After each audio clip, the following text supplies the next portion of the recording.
Okay, Dean Arnold Podcast. Here we are. We're going to give it a go today, and we're going to have a nice little time, I think. And it is July 29th.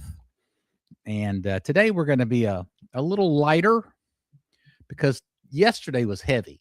Those of you who are listening to me every day, yesterday was a heavy podcast. I'm glad we got through it, and it's something we needed to do. Dashing the baby's heads against the rocks. I mean, that's tough stuff. But we got through it. And I think we got past it, and I think we have the right explanation, and we can still believe in the Bible. But that was tough. Today we're going to talk about the sound of music. The lovely, wonderful, beautiful, exciting, dramatic, intense, romantic, love story, musical, singy-songy, sound of music film. It was a musical. Before that was a Broadway play. It's one of my favorites. I think it's one of everybody's favorites. And we're going to take a little bit of, watch a couple of scenes from it, and we're going to talk about why is it so good? What makes it one of the greatest films ever? Not just one of the greatest musicals ever, but one of the greatest films ever. What makes it that? Probably a lot of reasons.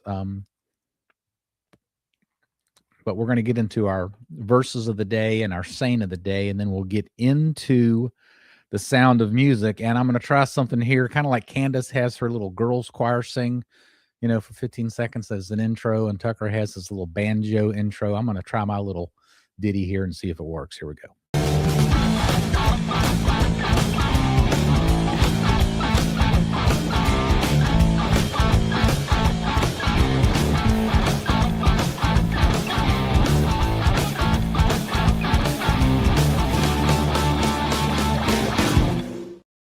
All right. Fear the beard. Let's get into our scripture of the day. I usually cue it up, but I got a lot of moving parts today, and so I'm not as quick on the trigger as I should be, but that's not too bad now, is it? All right, let's move this down a little bit so we can see a little bit better. 1 Corinthians 13, the love chapter. Love is patient, love is kind. Here the translation says love suffers long and is kind. Suffers long. That's probably a better translation than patient. It kind of helps you understand what it means to be patient. There's some suffering involved. But let's get down a little farther. Verse 1 of 1 Corinthians 14, pursue love and desire spiritual gifts, but especially that you may prophesy. For he who speaks in tongues does not speak to men, but to God. For no one understands him. However, in the spirit he speaks mysteries. But he who prophesies speaks edification and exhortation and comfort to men. He who speaks in a tongue edifies himself, but he who prophesies edifies the church. I wish you all spoke with tongues, but even more that you prophesied. Okay, that's some intense stuff, and I'm not going to talk about it too much. I went through a charismatic phase, so I do have some views on this, a lot of views. But Paul's clear here. What you want to do is talk in languages that people can understand, because that's what edifies other people. There does seem to be some kind of tongue thing going on. Charismatics call it a spiritual prayer language, because he said a tongue you don't speak to men, but you speak to God, and no one understands him. In the spirit he speaks mysteries. So there does possibly seem to be that going on, but I will tell you this: in the Orthodox Church, in the Orthodox tradition, I've been around it for 25 years. I've never really heard anybody talk about speaking in tongues. Haven't heard about a private prayer language. They're probably out there. I think I've heard some stuff about like ecstatic utterings and stuff, maybe, but very little, if any. Because Paul's real clear. No one's interested in that. No one's interested in your own edification. People are interested in being edified themselves, and your job as loving your neighbors is to edify others. So you should be doing things that edify others and not pretending like you're some kind of something because you're uttering some sort of heavenly gibberish that does not help anyone else. So if the law is love, then we're speaking in actual languages and helping people understand things, and we're not speaking aloud in gibberish tongues that no one can understand. So it's not really about, do you believe in the supernatural or not? It's not really about, do you believe in tongues or not? It's not really, do you believe that there's such a thing as a private prayer language or not? Really, the issue is, are you loving or are you selfish? If you're selfish, you're going to blabber around in a tongue that people can't understand. And you're not going to talk. If you do a private prayer language in your own private prayer closet, you're not going to talk about it because that's pride. So the issue is not any of those things. The issue is love. So the speaking you do should be speaking in a language that people can understand, that edifies them. The law is love. Interesting. All right, moving on from that, let's go to the gospel of the day. Parable of the landowner. I don't have a lot of commentary on this. It's this is the story where Jesus talks about there was this landowner. He needed to have he went out early in the morning to hire a bunch of workers for his vineyard. And they all got together and had a little meeting. And he said, I'll pay all, if you guys will work in my vineyard all day, I'll pay you a denarius. Each one gets a denarius. They're like, good. Then a few hours later, he needs more workers still. So he goes out to the marketplace. He grabs up a few. And he says, if you go out and work in my vineyard for the next 6 hours, I'll pay you a denarius. They're like, okay.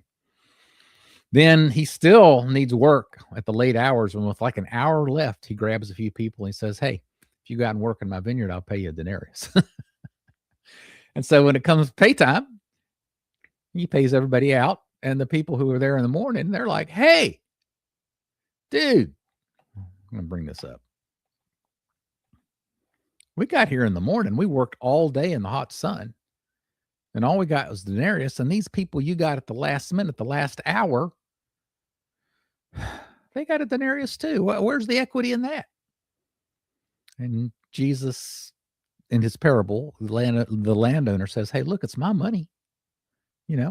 We agreed to a fair price and you said, okay. And I paid you that. Now, can't I do what I want with my money? Very, very interesting, very free enterprise kind of. I don't know if you call it capitalistic, but, a property owner has the right to do what he wants with his property, including his money, including all those denarii that he's got in his little bag.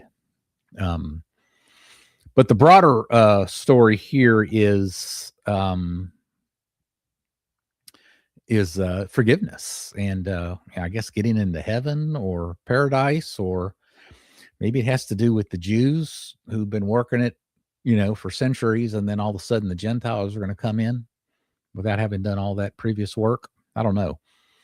But I imagine the primary interpretation is, deathbed religion, the thief on the cross. It's like, this thief, a thief is really a gang member. He's killing people and he's bashing people's heads in and he's dealing drugs, whatever it is he's doing, this thief. And there at the last minute, right before he dies, Jesus says you're going to be in paradise. Well, where's the equity in that?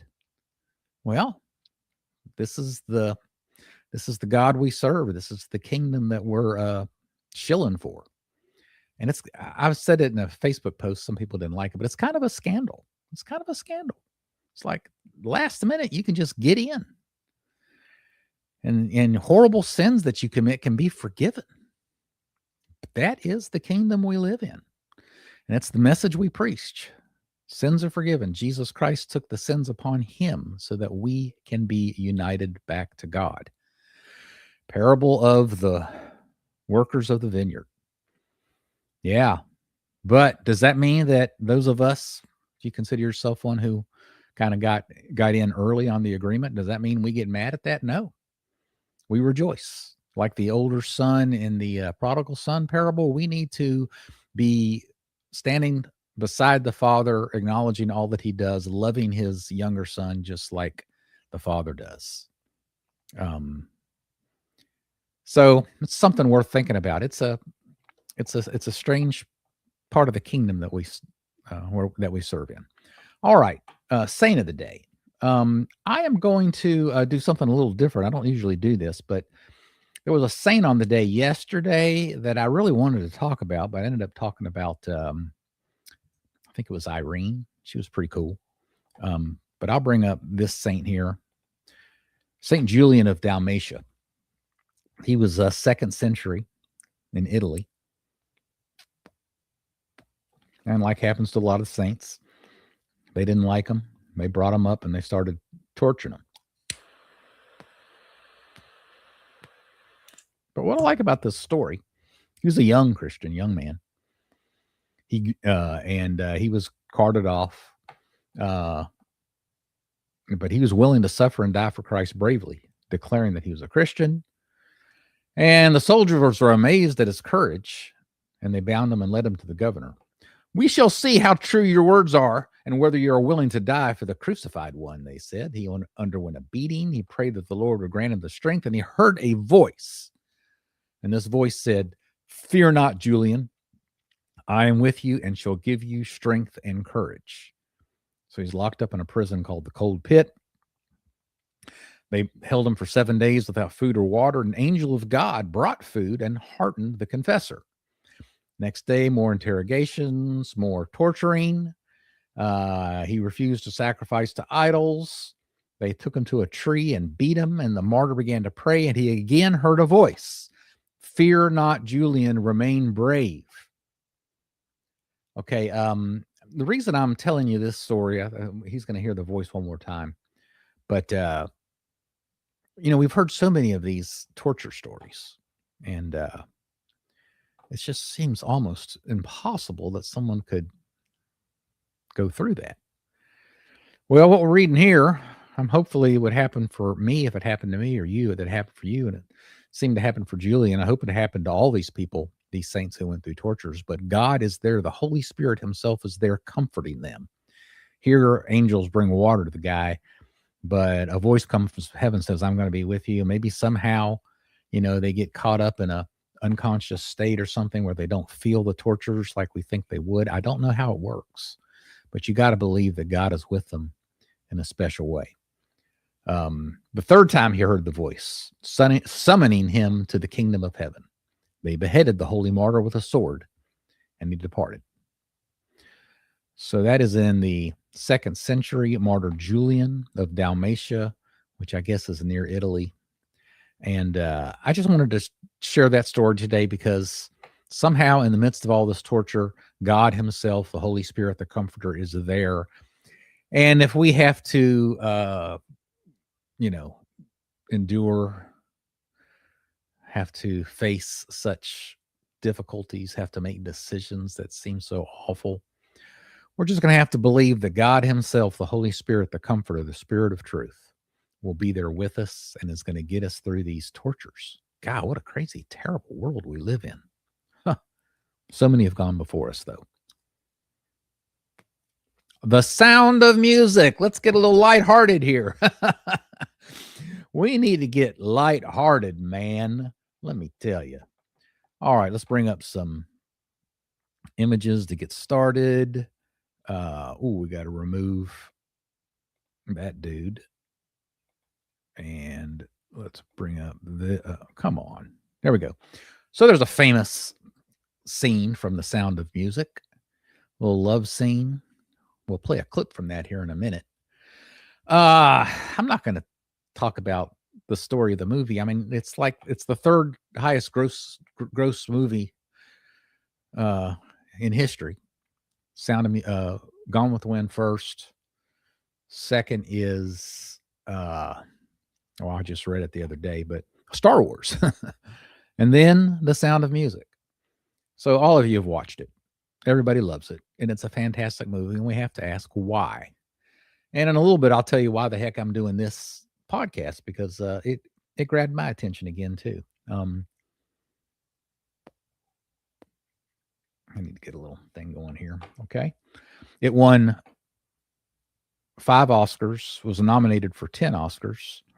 But it's not just the movie. The Broadway play got 5 Tonys. So what that tells me is a couple of things. One, the writing was great. And we'll have to, maybe at the end of the podcast, we'll talk about why the writing is great and who's responsible for it. The Broadway play also had Oscar and Hammerstein's music. Oscar and Hammerstein, Oscar and Hart, both of them were brilliant writing teams. But Oscar and Hammerstein, this was their last musical that they did. I think they did like The King and I and South Pacific, and maybe that one about the streets of New York. What's that one called? West Side Story. I'm not sure if they did that one or not. But anyway, they did Sound of Music, and then 9 months later, after the Broadway, long before the film, Hammerstein died, stomach cancer, I think. But anyway, this is a famous little scene right here. Let's get to I gotta remove that. Let's get to the first clip I want to play so we can get into the actual stuffy stuff. Is that it? I don't think that's it.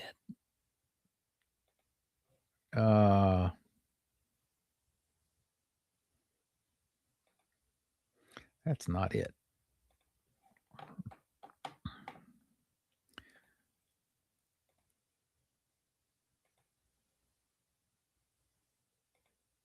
Here we go. Sorry, that took me a little longer than I expected.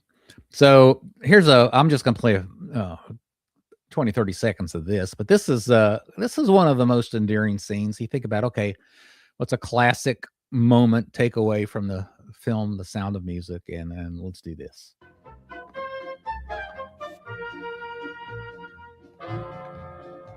So long, farewell, au revoir, auf Wiedersehen. I'd like to stay and taste my first champagne. Yes? No.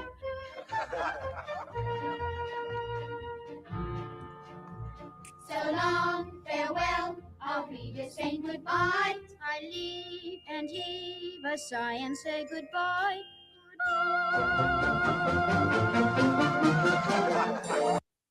All right. So that's a scene early in the movie where the kids with Maria's training do a little performance for the big dinner that the father's having at their house, and it's cute. And why is this a great movie? Well, great choreography, great writing, that sort of thing. Now, I just want to let you know, in general, I'm not a fan of musicals. I think musicals, they can be good, but they're a little weird. You're going through this movie, you think you're watching a movie, and all of a sudden somebody stops and they just start singing, and it doesn't really make a sense, and they're running around dancing. And for me, usually it's a bit absurd, and it doesn't really help the storyline. But then there's certain ones that really work. What's the one? The Yellow Brick Road. Oh, come on, whatever that movie's called, Wizard of Oz. I mean, that was done pretty brilliantly. But if it ain't done well, it doesn't really help. This one is done well. Anyway, that's the first takeaway. Let me mention to you. So I got into a Sound of Music thing for some reason. I got more specific reasons I'll show you in a minute. But I was at a thrift store the other day, and I came across this box. It's called The Sound of Music. And you open up the box, and there's a book in here. There's a book in here on the making of The Sound of Music, which I read, which I'll be able to share some of that with you guys. There's a who the heck is this? Get the heck out of here. There's like some postcards from The Sound of Music, and there's a music box, and there's another little book about the storyline of The Sound of Music itself, and there's just a lot of stuff going on. Oh, there's the actual DVD in here. You got to figure that. But anyway, so I bought this at a thrift store for $20, and I'm going to watch it at my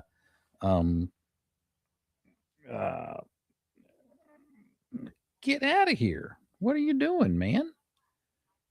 I can't get these stupid spammers to stop. I mean, I want you to be gone. Leave my life. Okay, I finally was able to do that. All right, so I bought the thing. I'm going to get a bunch of people. I got this cool theater at my office with 7.1 surround sound. I'm going to gather a bunch of people together and we're going to watch The Sound of Music because it's just one of the greatest films ever, not just musicals, but it's probably arguably the great. It's so great because it also has music and, the dancing and choreography, limited, done well. I don't like it goofy, and that's rarely done, but it's Oscar and Hammerstein. So, did I say Oscar? Rogers and Hammerstein. If I said Oscar at the beginning, I think it's Oscar Hammerstein, but the team is Richard Rogers and Oscar Hammerstein. So it's Rogers and Hammerstein, but they're the ones writing the music. So that's probably also why it's one of the greatest movies ever.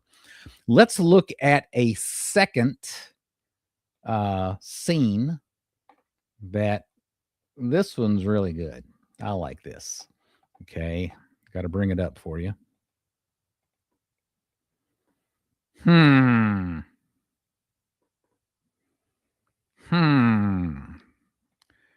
gotta bring it up a little better. Don't worry, it's coming. Oh yeah, it's coming. All right, this is a great scene in the movie. We'll watch about a minute of it, and I'll talk about it. Edelweiss, every morning you greet me, small and white, clean and bright, you look happy to meet me. Blossom of snow, may you bloom and grow, bloom and grow forever. Edelweiss, Edelweiss, bless my homeland forever. Here, watch this last part. Got these things popping up, but don't.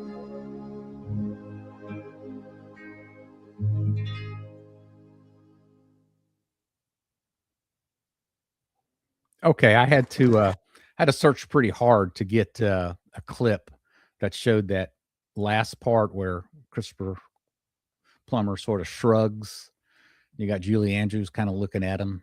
All right, let's several things to talk about here. First of all, they have that beautiful little scene with his 16-year-old daughter where they sing back and forth with the descant, and that's pretty lovely, well done.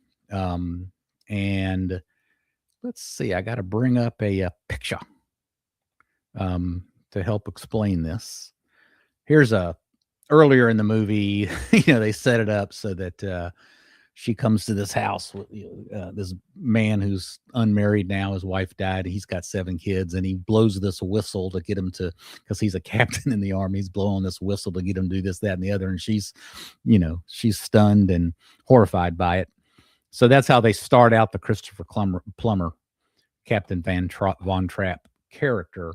And then with this scene that I just showed you where, he's a beautiful singer, it that suddenly expands. By the way, Christopher Plummer originally didn't agree to the role because he thought Captain Von Trapp was too one-dimensional. And so he told the writers he wanted to add some dimension to his character. Where I read this, I didn't find out what the bits were that he added for dimension, but probably has something to do with I'm sharing here.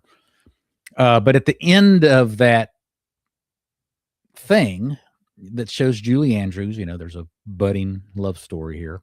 She thought he was just kind of an ogre. And all of a sudden now he's singing this beautiful music and doing a duet with his daughter. And she's suddenly stunned that he's got all these facets to him. And so she's looking at him. And then at the very end, he kind of shrugs, says, well, there's more to me than you thought. All the clips on YouTube cut that last part out. And I had to work real hard to show that to you. But let's talk about that for a minute. I'm a writer, and I like good writing. And if it's not good writing, I'm not going to make it. West Side Story must not have been good writing, because I never gotten past 15 minutes of West Side Story. Sound of Music, I've watched it many, many times. Brilliant writing. And this right here, just that little Julie Andrews looking at him shrugging, that's some good writing right there. They're setting the whole thing up for the climax, which is the love scene, which I'll show in a minute. I'm a good writer, and I really like to write plot, conflict, climax, that sort of stuff. But when you get into love story, now you're getting into that's a upper stratosphere. I mean, the greatest stories of all are love stories. And the greatest writers of all know how to write love stories. I guess I should try one sometime, but I doubt I'd be very good. I wasn't very good in real life. So I don't know. Let's see. What do I want to say? I think I said everything I wanted to say about that particular scene. Okay.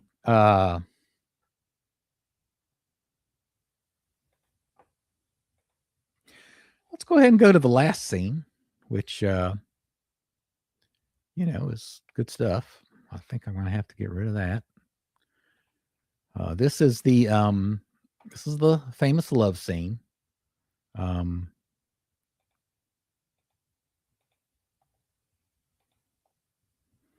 Here we go. Let's bring it up. I'm going to play it for too long. Looks like I got to get rid of this. Come on, Dino.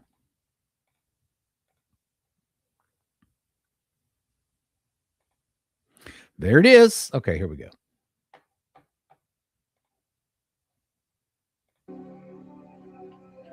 Well, we've called off our engagement, you see, and... Oh, I'm sorry. Yes. You are? Mm-hmm. You did? Yes. Well, you can't marry someone when you're in love with someone else. Can you?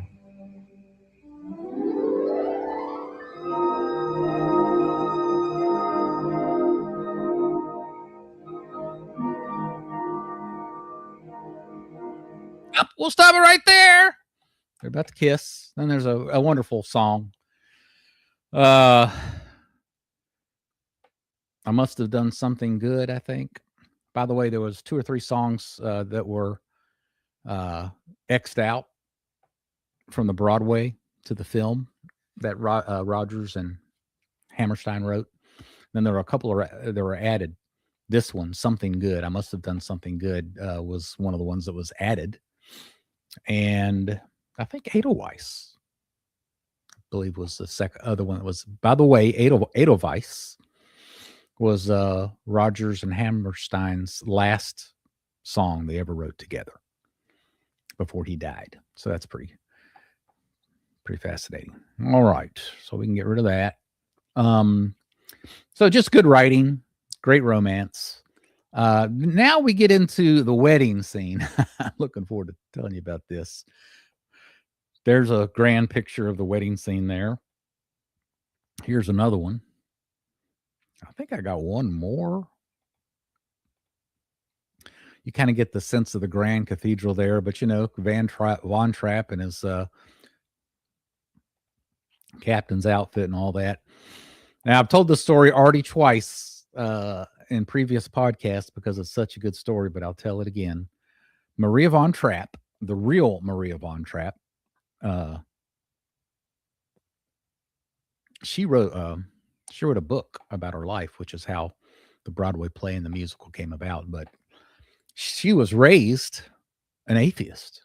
She was raised by an atheist uncle, and it didn't work for her. And she met a Catholic priest who was a great role model. The next thing you know, she's a nun. The general broad strokes of the story are true. and the abbess did send her. She wasn't quite doing so well uh, at the convent, and she sent her to be a nanny, governess, whatever you call it, at the um, Captain Von Trapp's house to take care of the 7 children. She did come back because he had proposed marriage to her, and she did not want to marry him. The abbess sent her back, and she agreed to marry him. That's a little different from the film. The best part of it is that she really wanted to become a nun. That was really her heart's desire. I want to be a nun. And in all these wonderful wedding pictures that we see, that everybody loves the wedding scene in the movie, and it's great. And I'm not opposed to them doing it the way they did it. But in actuality, she was having a terrible day because she wanted to be a nun. Also, as an aside, that church, grand, fantastic cathedral that they're in was stone cold. And it was a cold day, and everybody in the cast was shivering. But they got through it. All the trials of the movie making. But anyway, the real Maria von Trapp was very unhappy on her wedding day. Now, she grew to love Captain Von Trapp, and so it did turn into a love story. They had 3 children of their own. One of the children, the doctor said, it's not going to turn out right, and you need to abort. And she said, no, I'm not doing that. And then later in life, guess what? She became a missionary to New Guinea. When I was a kid, I thought if you really were going to serve God, then you became a missionary to New Guinea. I'm not sure how I got that. It had something to do with the missions conferences at my church. But she did it. For several years, she was a missionary to New Guinea later in life. So Maria von Trapp in real life, it really is a hero. And it's wonderful that we've made a movie that honors her. And the general broad strokes of the story are true. So that's cool. In the movie, it shows them going over the mountain, probably like into Switzerland, to escape the Nazis. Yeah, that's one of the reasons it probably got made, was because it vilified the Nazis. Too much of that going on. Nazi overload. Anyway, they ended up going to the U.S. That's where the Von Trapp family lived the rest of their lives in Vermont, which is nice. Okay. Let's close out on this refreshingly lighthearted podcast on the question of why is it so good? Well,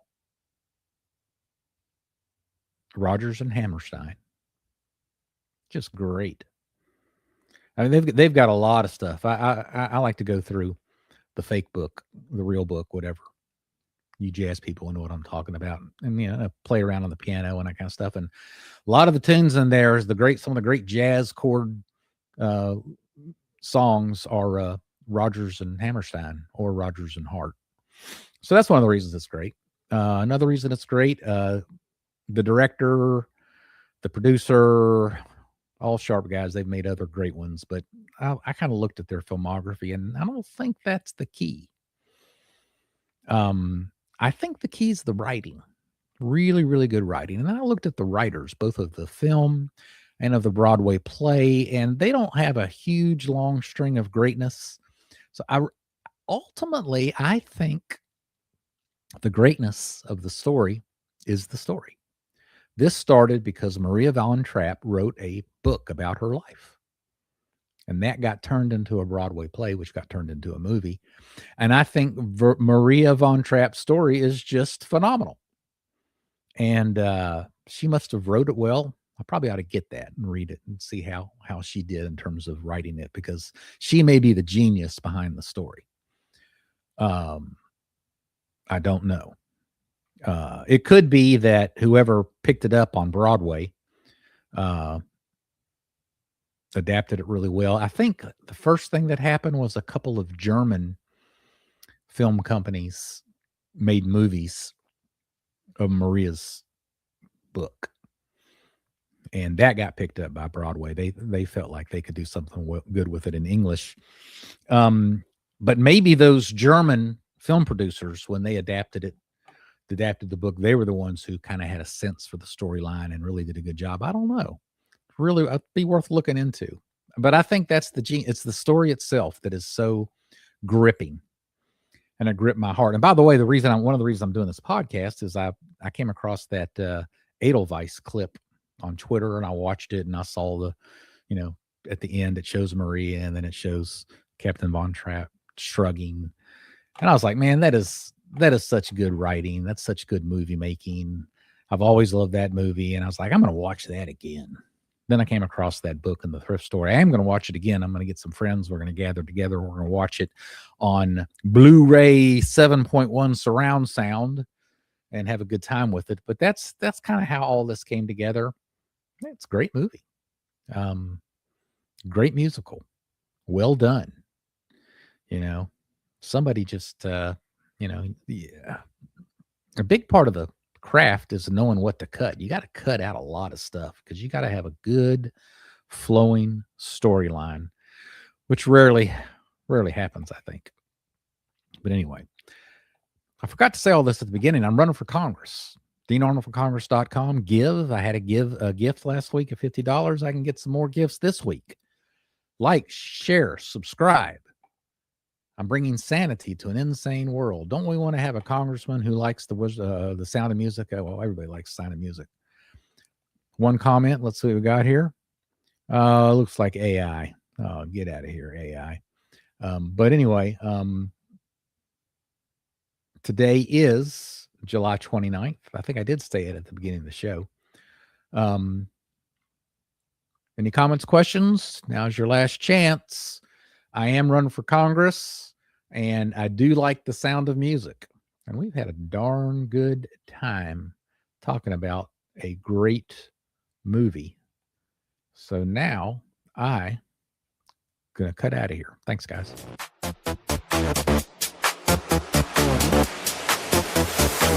Dean Arnold.